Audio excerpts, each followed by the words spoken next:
2022.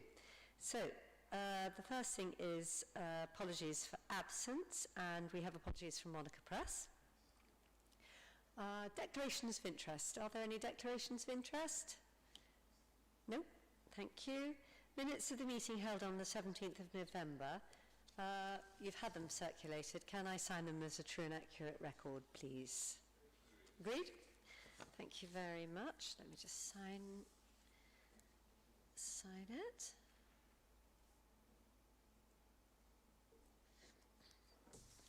Okay. Thanks. So we're on to item A4, which is parental leave for counsellors.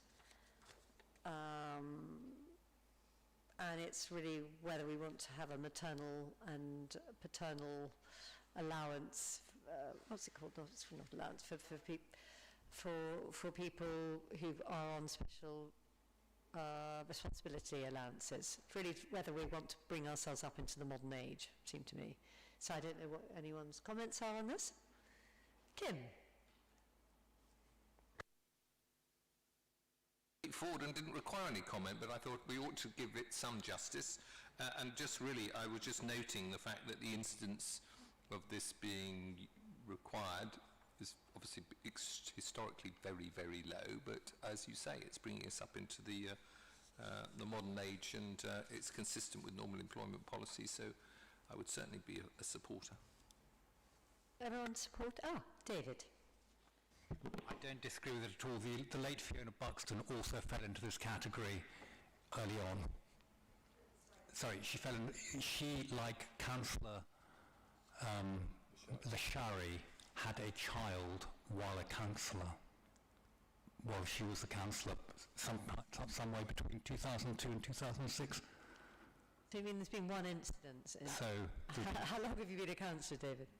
Almost 20 years. 20 years, so 1 in 20. So I'm just saying that there are a few, but very few people for whom it applies. My one quibble would be in the second bullet point in 1.2, I would say it's a calling as a local councillor rather than a career as a local councillor, but that's a quibble.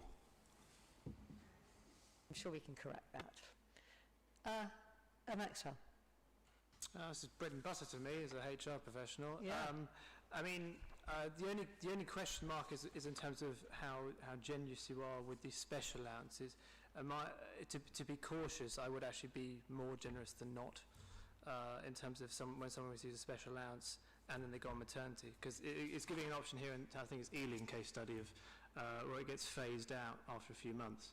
I always think in general when it comes to maternity, be more generous, because you want maternity to be a determinant to you doing the role, in this case being a counsellor and obviously performing an extra function. Anyone else comments? Otherwise, can we agree the recommendation in paragraph 4 if there's no other comments? Agreed? That's very easy, thank you. And the next item is item A5, which is a revision to the Constitution, because we need to change the Constitution in respect to the appointments to outside bodies, and it lays out in the report the exact the exact wording of it, and it seems to me perfectly sensible, and I assume, Laverne, this is what you've suggested, so do you just want to... Yes, so it's to clarify that appointments to the board of wholly owned companies is a matter for the executive. So it's just that clarification in the Constitution. And if I could just make one amendment, we can actually report this to the next council meeting on the 26th of January. At the moment, the report's referencing a report on the 2nd of March.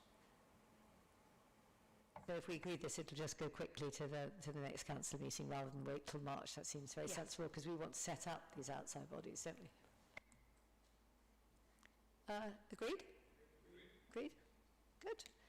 Thank you very much. I think, unless there's any other business, I will close this meeting of the Administration Committee. So thank you very much for coming.